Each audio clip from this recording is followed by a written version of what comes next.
नमस्कार. 10वीतील सर्व विद्यार्थी मित्र, त्यांचे पालक आणि शिक्षक वृंदाचं मनापासून स्वागत. सकाळ वृत्तपत्र समूह आणि DCF व्हेंचर्सतर्फे 10वी परीक्षेची तयारी या उपक्रमाअंतर्गत आत्ता आपण विज्ञान आणि तंत्रज्ञान भाग 2 याविषयी चर्चा करणार आहोत. मित्रांनो, चर्चा करण्यासाठी आपल्याकडे डॉक्टर अल देशमुख सर आलेले आहेत. नमस्कार सर, स्वागत आपलं. नमस्कार. सरांची वेगळी ओळख करून देण्याची गरज नाहीये, कारण सर्व महाराष्ट्राला ज्येष्ठ शिक्षण तज्ज्ञ म्हणून सर परिचित आहेत. आपटे प्रशालेचे कार्याध्यक्ष म्हणून परिचित आहेत. आपटे प्रशाला आपल्याला कल्पना आहे की बोर्डाच्या विद्यार्थ्यांमध्ये सर्वात उच्च श्रेणीचे विद्यार्थी येतात, त्यांची ती शाळा आहे.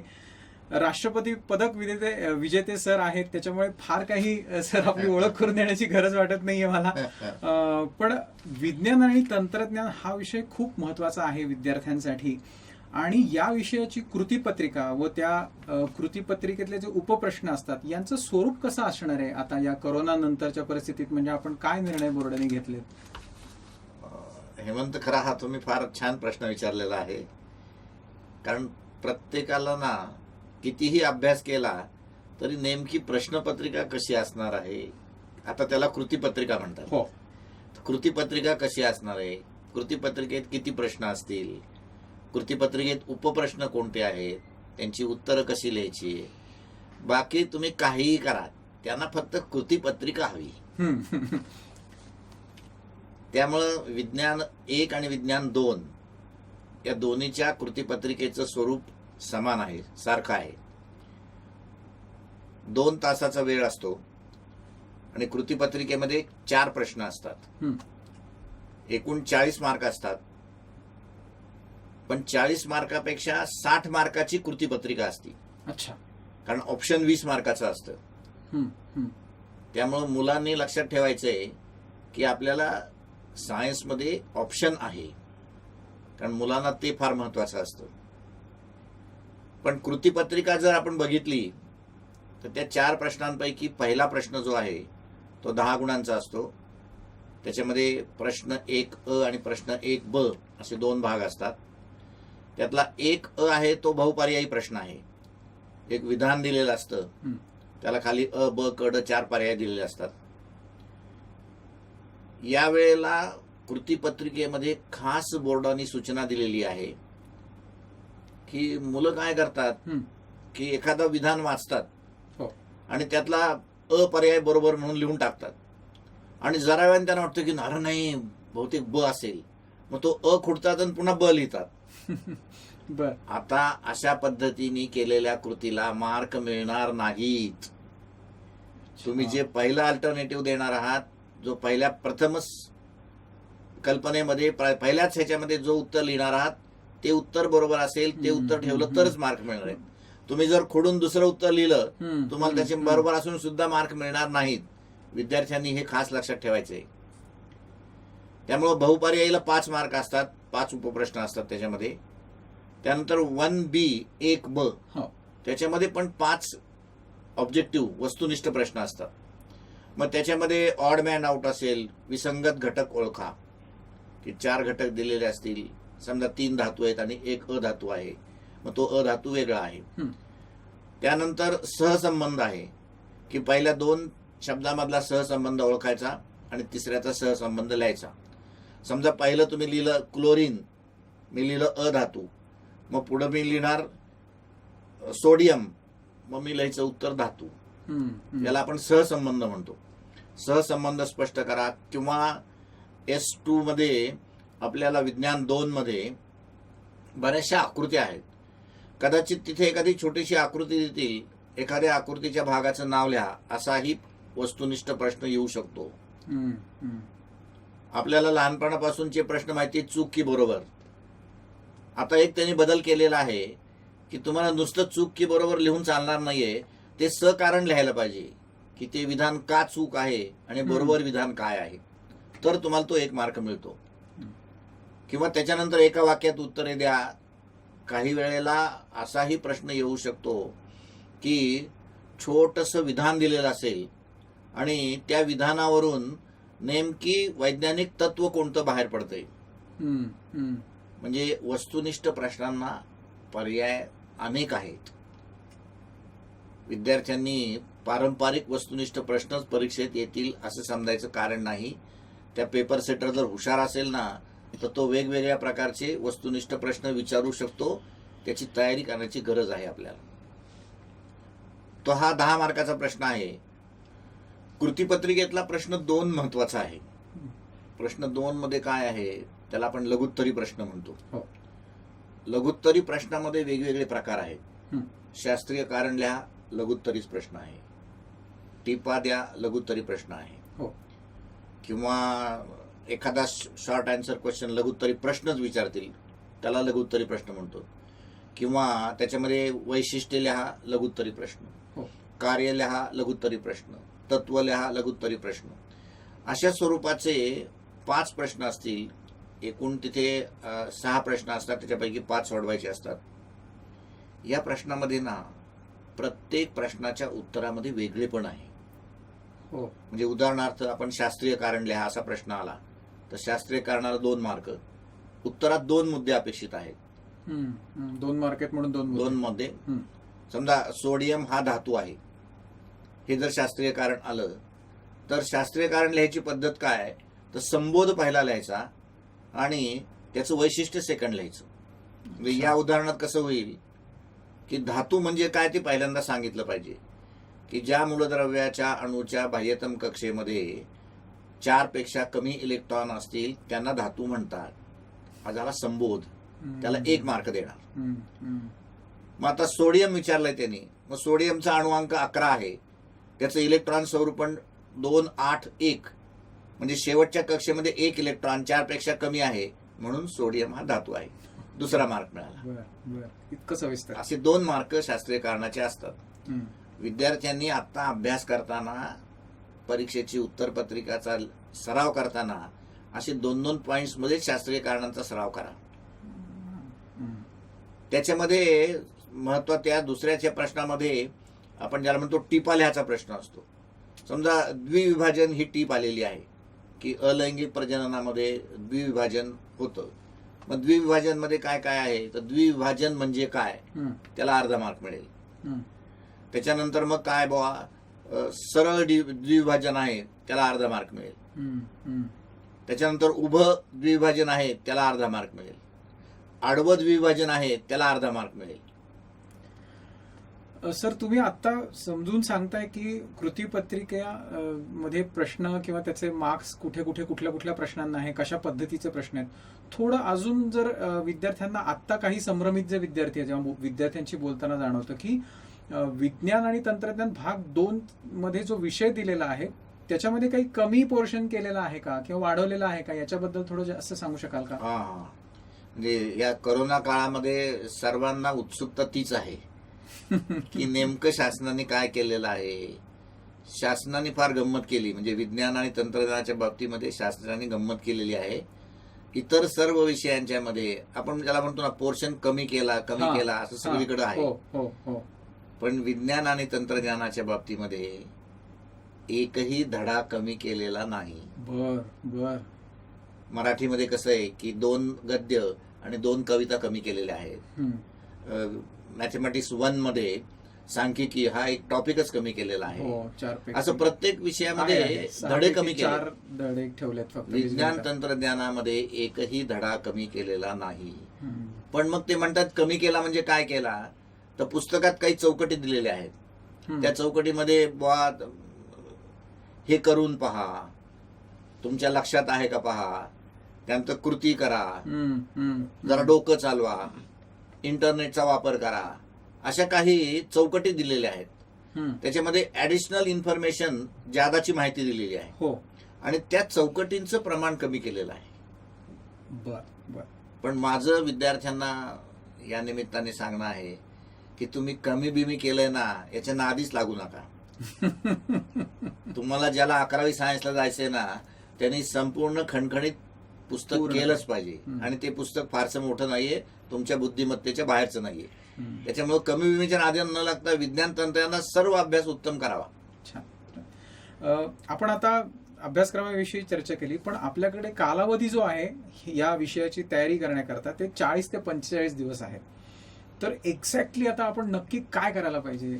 हा, आता उरलेत 29 एप्रिल पासून परीक्षा सुरू आहे. बरोबर आहे. सायन्सचा विषय साधारणतः 5-7 दिवसानंतर म्हणजे 10-11 मेला सायन्सचा विषय होईल. हो. एक 60 दिवस आपल्याला अजून मिळत आहेत. विद्यार्थ्यांनी या 60 दिवसाचं नियोजनच करायला पाहिजे. म्हणजे त्याला आपण म्हणतो ना की 24 तास त्यांच्या जवळ आहेत. हो. त्या 24 तासापैकी त्यांनी संपूर्ण त्या नियोजन 24 तासाचं केलं पाहिजे. आणि विज्ञान तंत्रज्ञानाच्या बाबतीमध्ये पुन्हा एकदा पाठ्यपुस्तकाची पूर्ण उजळणी केली पाहिजे. कशासाठी म्हणतोय मी हे, तर मित्रांनो, पाठ्यपुस्तकामध्ये स्वाध्याय आहेत ना, त्या स्वाध्यायामध्ये 40 पैकी 32 मार्काचे प्रश्न पाठ्यपुस्तकाच्या स्वाध्यायातले जसेच्या तसे 2021च्या विज्ञान तंत्रज्ञानाच्या 2च्या प्रश्नपत्रिकेत आहेत. तुम्हाला मी 32 मार्काची प्रश्नपत्रिका फोडली म्हणजे 80% गुण 80% गुण तिथंच आहेत. ओके. मग या 2 महिन्यात काय केलं पाहिजे? या 2 महिन्यात आपल्याला पाठ्यपुस्तकातले सर्व स्वाध्याय येत आहेत का नाही त्याची उजळणी केली पाहिजे. आणि मग उरलेले 8 मार्क जास्त मिळवायचे, त्यासाठी प्रश्न 1 ऑब्जेक्टिव्ह असतो. तो काही कदाचित पुस्तकातला येईल याची गॅरंटी नाही. तो काही परीक्षक बाहेरचा विचारू शकतो. बाहेरचा म्हणजे अभ्यासक्रमातलाच पण स्वाध्यायात नसलेला. किंवा प्रश्न 4था आहे, त्याच्यावर उतार्यावरचे प्रश्न आहेत, तो उतारा कदाचित बाहेरचा येऊ शकतो.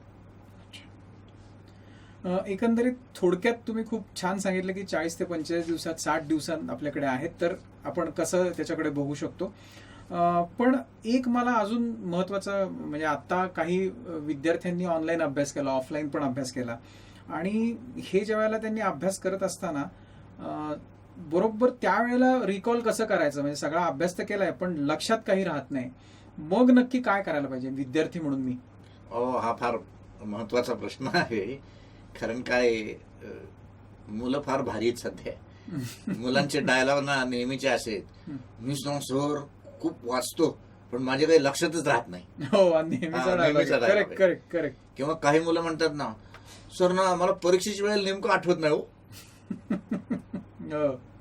म्हणजे ज्याला आपण म्हणतो ना की वाचलेलं कायमस्वरूपी लक्षात राहिलं पाहिजे. वाचलेलं कधीही लिहिता यायला पाहिजे. अगदी. वाचलेलं कधीही कोणाला सांगता यायला पाहिजे. त्याला आपण कॉम्प्रिहेन्शन म्हणतो, त्याला आपण आकलन म्हणतो. हो. म्हणून माझं विद्यार्थ्यांना म्हणणं असं आहे की 2 शब्द आहेत मित्रांनो. एक शब्द आहे वाचन आणि दुसरा शब्द आहे आकलनासहित वाचन. वाचतात सगळे, पण त्यांच्या डोक्यात काय विचार असतात ना ते कोणालाही पत्ता नसतो.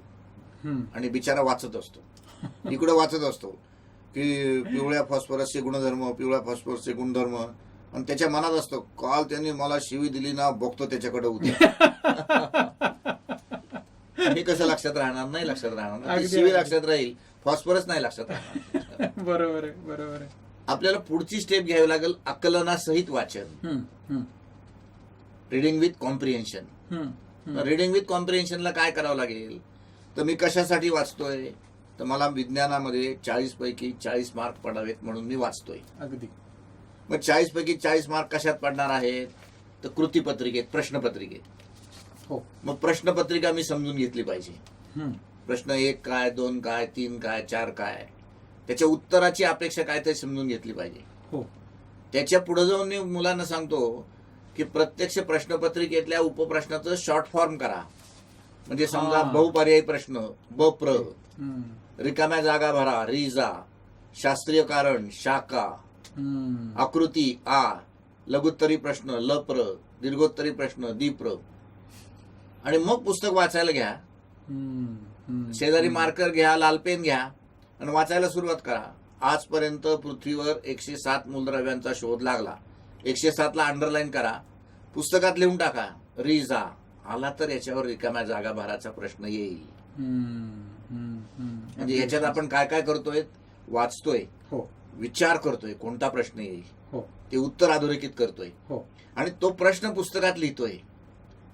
जर आपण 25% या प्रत्येकाला वेटेज दिलं ना, तर it means that you all involve 100% in reading. 100% तुम्ही वाचनात गुंतलेला आहात. मित्रांनो, तुम्ही 100% वाचनात गुंतताना तेव्हा तुमची मेमरी 80% असते, लक्षात 80% राहतं. अच्छा.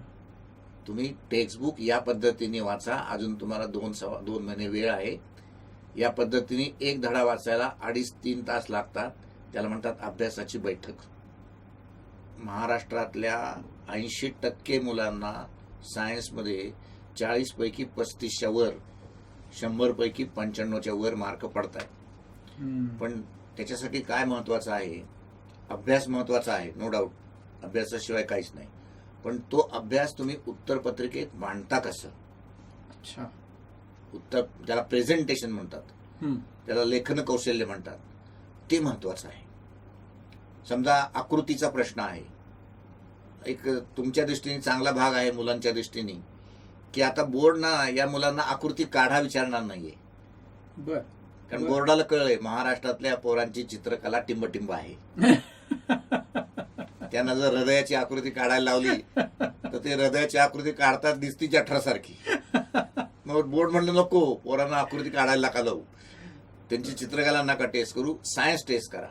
मग आकृती देणार आणि आकृतीवरून प्रश्न विचारणार, ज्याला आपण थिंकिंग लेवलचे प्रश्न म्हणतो ना, विचार प्रवर्तक प्रश्न. बरोबर आहे. की समजा एखाद्या ऊर्जा निर्मितीची आकृती दिलेली आहे आणि ते प्रश्न विचारणार की हा ऊर्जा निर्मिती प्रकल्प महाराष्ट्रामध्ये कुठं आहे. अच्छा. पुस्तकात याचं उत्तर नाहीये, पण महाराष्ट्रातल्या मुलाला तो ऊर्जा प्रकल्प कुठं आहे ते माहिती असलंच पाहिजे. त्याला आपण थिंकिंग लेवल म्हणतो, त्याला आपण ऍडिशनल इन्फॉर्मेशन म्हणतो, त्याला आपण टॅलन्सी म्हणतो. कृतीपत्रिकेतला ना 3रा प्रश्न सर्वात महत्वाचा आहे, कारण 3ऱ्या प्रश्नाला मार्क आहेत 15. सर्वात जास्त मार्क असलेला हा प्रश्न 3रा. त्याच्यामध्ये एकूण 8 प्रश्न विचारतात आणि 8पैकी मुलांनी 5 सोडवायचे असतात. प्रत्येक प्रश्नाला 3 मार्क आहेत. बर. 5-15 मार्क. बरोबर आहे. याच्यामध्ये या प्रश्नामध्ये उपप्रश्न कुठले कुठले असतात? त्याच्यामध्ये आकृती दिलेली असेल आणि आकृतीवरून प्रश्नांची उत्तरे विचारणे. बर. म्हणजे मी तुम्हाला मुद्दाम दाखवतो.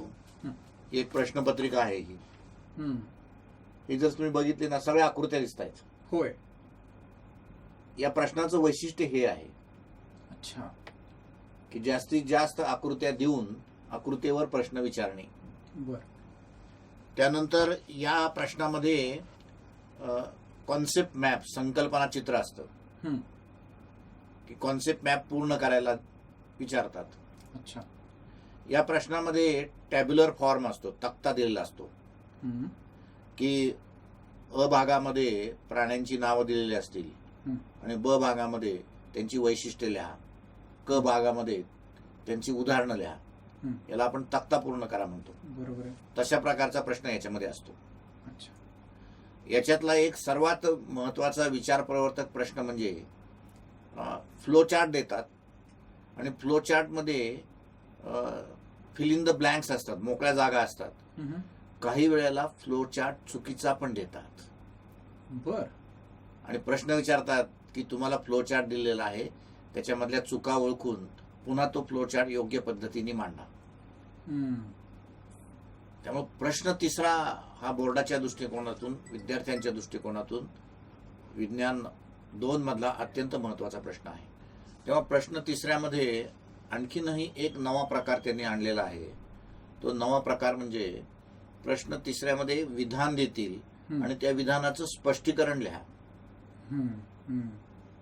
थोडक्यात काय की मेंदूच्या डाव्या भागात ऍक्सिडेंट झालेला आहे, मेंदूच्या डाव्या भागाला इजा पोचलेली आहे, त्याचा मानवी शरीरावर होणारे परिणाम लिहा. ते नेमकं मुलांना मेंदू, त्याची रचना, त्याचं कार्य कळले का नाही हे याच्यात, त्याला आपण प्रश्न 3रा म्हणतो. तसं विज्ञान 2च्या प्रश्नपत्रिकेमध्ये प्रश्न 4था पण अत्यंत महत्वाचा आहे. त्याला मार्काच्या दृष्टिकोनातून तो महत्वाचा नाही असं पोरं म्हणतात, कारण मार्काच्या दृष्टिकोनातून त्याला 5च मार्क आहेत. पण त्याच्यामध्ये त्यांनी एक नवा प्रकार आणलाय. जसं पूर्वी आपल्याकडे मराठीमध्ये पुढील उतारा वाचून दिलेल्या प्रश्नांची उत्तरे लिहा, अशा स्वरूपाचा प्रश्न यायचा. आता विज्ञानामध्ये सुद्धा पुढील उतारा वाचून त्याच्यावरच्या प्रश्नांची उत्तरे लिहा असा प्रश्न विज्ञान 2 मध्ये विचारतात. कॉम्प्रिहेन्शन. आणि विज्ञानातल्या उतार्याचं वैशिष्ट्य असं आहे की त्यातल्या 5 प्रश्नांपैकी उतारा असतो, त्याच्यावर 5 प्रश्न असतात, 5 मार्क असतात. त्या 5 पैकी पहिल्या 3 प्रश्नाची उत्तरं उतार्यात आहेत. अच्छा. पुढच्या 2 प्रश्नांची उत्तरं उतार्यात नाहीत. 3 मार्क शुअर शॉट आहेत. 3 मार्क शुअर शॉट आहेत, पण 2 मार्क ज्याला तो उतारा कळलेला आहे, की तो उतारा समजा ऍग्रिकल्चर मधला आहे का, शेतीतला, तो उतारा औद्योगिक क्षेत्रातला आहे का, तो संशोधनातला आहे का, तो मायक्रोबायोलॉजी म्हणजे सूक्ष्म जीवशास्त्रातला आहे का, तो मानवी शास्त्रातला आहे का, तो नेमका त्यातला कुठल्या टॉपिकवर उतारा आहे ते मुलाला कळलं पाहिजे. त्याच्यावर आधारित एक प्रश्न असतो. आणि मुलाचं जनरल नॉलेज काय आहे त्याच्यावर आधारित पण त्या उतार्याच्या अनुषंगाने हे 2 प्रश्न असतात. त्यामुळे प्रश्न 4था 5 मार्काचा, त्याच्यात 2 प्रश्न असतात. 2 पैकी एकच घ्यायचा असतो. त्यातला हा एक उतार्याचा असतो, तो नाव आहे. बाकीचे मग पारंपरिक पद्धतीचेच प्रश्न आहेत. खणखणीत मोठा प्रश्न विचारतील, त्याचं उत्तर एक पानभर असेल, तो प्रश्न असतो, त्याला आपण दीर्घोत्तरी प्रश्न म्हणतो. त्या दीर्घोत्तरी प्रश्नामध्ये काही वेळेला अशी पण परीक्षक असतात की दीर्घोत्तरी प्रश्नाचे 2 भाग करतात. 3 मार्काचा एक, 2 मार्काचा एक. म्हणजे 3 मार्काला एक प्रश्न, समजा श्वसन संस्था आहे आणि श्वसन संस्थेमध्ये त्यांनी मानवी आणि वनस्पती दोन्हींची श्वसन संस्था एकत्र केली तर मानवी श्वसन संस्थेवर 3 मार्काचा प्रश्न विचारील, वनस्पतीच्या श्वसन संस्थेवर 2 मार्काचा प्रश्न विचारेल. असे 2 संबोध एकत्र करूनही तो प्रश्न विचारतात. असा तो प्रश्न 4था असतो. अशी ती विज्ञानाची कृतीपत्रिका 4 प्रश्नांची आहे. येस सर, खूप छान आणि छोट्या छोट्या मुद्द्यांवर अगदी सविस्तर असं तुम्ही मार्गदर्शन केलं. म्हणजे अगदी रीडिंग विथ कॉम्प्रिहेन्शन असेल किंवा मेमरी टेक्निक्सवर सायन्समध्ये कशी वापरता येतील किंवा अगदी टप्प्याटप्प्यानं कसा अभ्यास करावा, कुठल्या चुका करू नयेत, अधिक टू द पॉइंट ठेवा, अशा सविस्तर अशा स्वरूपानं आपण जी माहिती दिली त्याच्याबद्दल आपले मनापासून धन्यवाद. आणि सकाळ वृत्तपत्र समूह, DCF व्हेंचर्स, देशमुख सर आणि माझ्यातर्फे तुम्हाला परीक्षेच्या खूप खूप शुभेच्छा. धन्यवाद. धन्यवाद.